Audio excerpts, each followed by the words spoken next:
अनि अहिलेको टेम्परेचर चाहिँ ठ्याक्क यो हाम्रो नेपालमा तिहारको जस्तै टेम्परेचर छ कि न जाडो न गर्मी।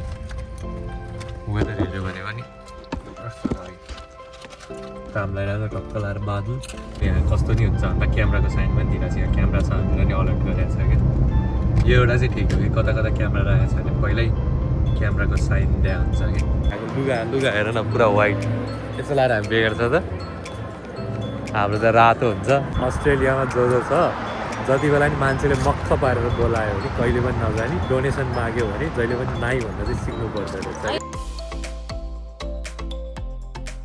हेलो एन्ड नमस्ते everyone, welcome back to my YouTube channel. सबैजना सन्चै हुनुहुन्छ होला भन्दै आशा गर्दै म सन्चै छु। So another video. आज पनि यत्तिकै यसो बाहिर निस्किनु लाग्यो। आज चाहिँ सन्डे, सो भ्याउने भनेको नै स्याटरडे सन्डे हो, दिउँसोतिर निस्किनलाई। अरू बेला त अब काम घर त्यही त हो। आज चाहिँ 2-3टा ठाउँमा जानु लाग्यो। फर्स्टमा कहाँ जाने? एक्सपो। के एक्सपो? Wedding expo. त वेडिङ एक्सपो हुँदैछ अरे पर्थ सिटीमा, सिबिटीमा। त्यहीँ जानु लाग्यो अहिले चाहिँ। अब केही प्लान गर्दैछु, त्यही भएर यसो हेर्नलाई। अब वेडिङ एक्सपो भनेपछि नामै छ नि त वेडिङ भने। एउटा सरप्राइज दिनु लाग्यो मैले। सो त्यहाँ जान्छौँ पहिला। सेकेन्ड आइकिया जाने, आइकिया जान्छौँ। अनि थर्ड चाहिँ हिजो किनेको प्यान्टको कलर मन परेन, त्यो साट्न जान्छौँ क्यारोसलमा H&M-मा। अब जाडो महिना सुरु भयो यहाँ चाहिँ। ठ्याक्क नेपालमा र यहाँ चाहिँ फरक छ क्या। नेपालमा चाहिँ अहिले अब समर सुरु भइरह होला, यहाँ चाहिँ विन्टर ठ्याक्कै उल्टो। अनि अहिलेको टेम्परेचर चाहिँ ठ्याक्क यो हाम्रो नेपालमा तिहारको जस्तै टेम्परेचर छ कि न जाडो न गर्मी। वेदर हेऱ्यो भने पनि कस्तो छ। काम लगाएर टक्क लगाएर बादल, निलो आकाश, नीलो आकाश, हरियो धरती। ओके गाइज, हामी चाहिँ अब अहिले फ्रीवे जाँदैछौँ। यहाँ फ्रीवे भने चाहिँ कस्तो भन्दाखेरि चाहिँ 100को स्पिड हुन्छ क्या त्यहाँ चाहिँ। अनि नन स्टप हो कि। यो चाहिँ कसरी हुन्छ भन्दा अहिले हामी ठ्याक्क भित्रको बाटोमा निस्क्यो होइन।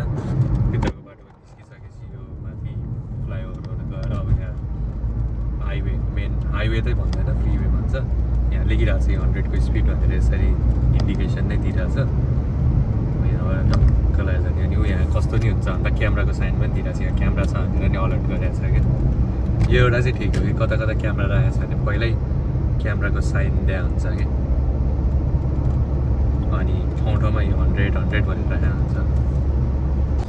यहाँ चाहिँ लगभग सबै प्रायःले 100 नै चलाइरहेको हुन्छ। अनि कस्तो हुन्छ भन्दाखेरि चाहिँ मानव अब बाटो एक्सिडेन्टहरू त्यस्तो केही भयो भने त्यो अटोमेटिकली त्यो ड्रप हुन्छ क्या स्पिड। यहाँको चाहिँ कस्तो छ भन्छ यता चाहिँ यो फ्रीवे भयो होइन, यहाँ जाने मात्रै उता बताउनु मात्रै। यहाँ चाहिँ ट्रेन आउँछ कि यसरी बिचबाट। सही छ है। सुरुमा आउँदाखेरि त कस्तो हुन्थ्यो, अर्कै ठाउँमा जस्तो फिल गर्थ्यो। ल पर्थ सिबिडी, पर्थ सिटी यही नै हो।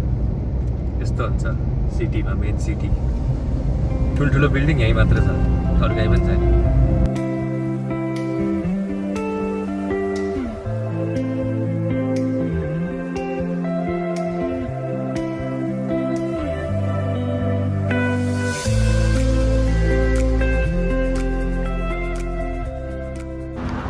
गाइज, हामीले चाहिँ अहिले पार्किङमा गाडी राखेर अनि जाँदैछौँ।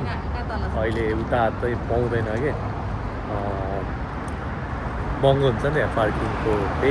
लगभग सिटीमा 1 घन्टाको $5 जस्तो पर्छ क्या। अनि त्यसले गर्दाखेरि चाहिँ अहिले उठाएको उसको अफिसमा राखेर अनि अहिले जानु लाग्यो त्यो माथि। अनि यहाँ चाहिँ अब साइडमा पार्किङ गर्न पनि गाह्रो नै छ। 1P 2P जस्तो हुन्छ। कुनै कुनै ठाउँमा मन्डे टु स्याटरडेसम्म फी लाग्ने जस्तो पनि हुन्छ। तर किन रिक्स लिने भनेर चाहिँ यता राखेर अहिले हिँडेर गइरहेको। अनि यो माथिको अहिले जुन देखिरहेको छ नि, यो चाहिँ अघि जुन फ्रीवे भनेको छ नि, त्यो फ्रीवेको तलको बाटो हो क्या। कत्रो ठुलो छ यार। हाम्रो यो बिचको अघिको त्यो ट्रेन जाने भयो, त्यो उताको हामी आएको यहाँबाट अघि हामी उताबाट आयो यहाँबाट नआएको भए चाहिँ माथिबाट अर्को उता जुन्डलप जाने साइडमा हो त्यो अनि यो चाहिँ यताबाट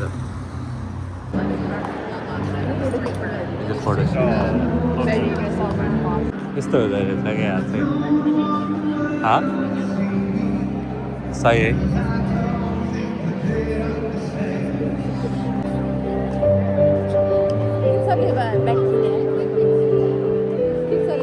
लुगा हेर न पुरा वाइट यसो लाएर हामी बेगर छ त हाम्रो त रातो हुन्छ यहाँको चाहिँ प्रायः जस्तो चाहिँ सबै उ नै देख्यो $30 को सामान गाइज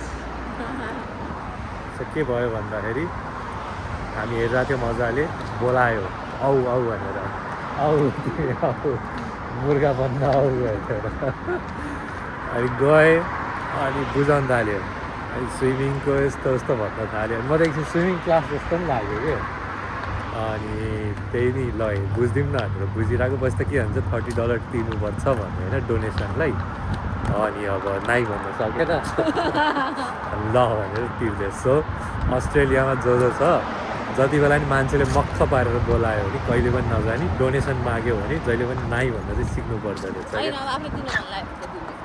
अब हामीलाई कसले डोनेसन दिन्छ अहिलेको टाइममा त्यो त डोनेसन दिन सक्ने लायक त भएको छैन नि त यतिकै अब यो जहाँ पनि हुन्छ क्या पहिला पनि एकचोटि मलाई भएको थियो म गइरहेको थिएँ नर्मली बोलायो अनि बोलाउँदाखेरि ब्याङ्क डिटेल माग्यो मैले नाइ भनेको त्यति बेला अनि रिस आयो त्यति बेला चाहिँ अनि तर अब हामी नेपालीहरू नाइ भन्न सक्दैन है तर यस्तो यस्तो ठाउँमा चाहिँ जहाँ पनि नाइ भन्नु चाहिँ सिक्नु पर्दो रहेछ क्या त्यो चाहिँ बुझेँ अबबाट त थाहा भयो नि त होइन ओके गाइस सो आइकिया चाहिँ गयो होइन तर त्यहाँको भिडियो चाहिँ खिचेन किन भन्दाखेरि एक तान्तिला पुगिसकेको थियो अब त्यो खिचेर बस्दाखेरि टाइम वेस्ट हुन्छ भनेर चाहिँ गरिनँ हामीले त्यति धेरै सामान त लिएन उहाँ तल राखेको के लियो भनेर होइन एउटा बाथ म्याट एउटा लिएर अनि एउटा चाहिँ बल मात्र ल्याएको छ सो आइकिया चाहिँ उता छ अनि अहिले चाहिँ खाजा खानलाई हामी यहाँ आएको अनि खाजा खानलाई चाहिँ हामी सुसी खानलाई आउँदाखेरि चाहिँ अब पहिला सुरुमा त कसरी अर्डर गर्छ नै बुझेन कि यो घुमेको थियो अनि बुझ्दाखेरि चाहिँ के हुँदो रहेछ भन्दाखेरि प्लेट भएर आउँदो रहेछ अनि त्यो अनुसारले हामीले लिन मिल्ने अब जस्तै मलाई यो खाना मन लाग्यो मैले यहाँबाट लिएँ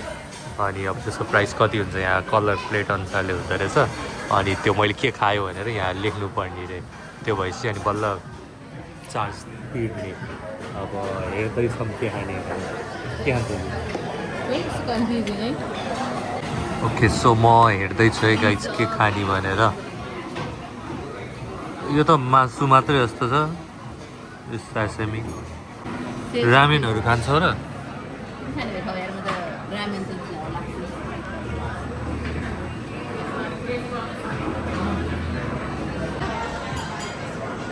ल हाम्रो चाहिँ खाना आयो गाइज एउटा चाहिँ यहाँबाट लिइसक्यो अब यहाँ अर्को छ अब अहिले डिसाइड गरिरहेको छ कुन लिने भनेर ल भन कुन लिने भयो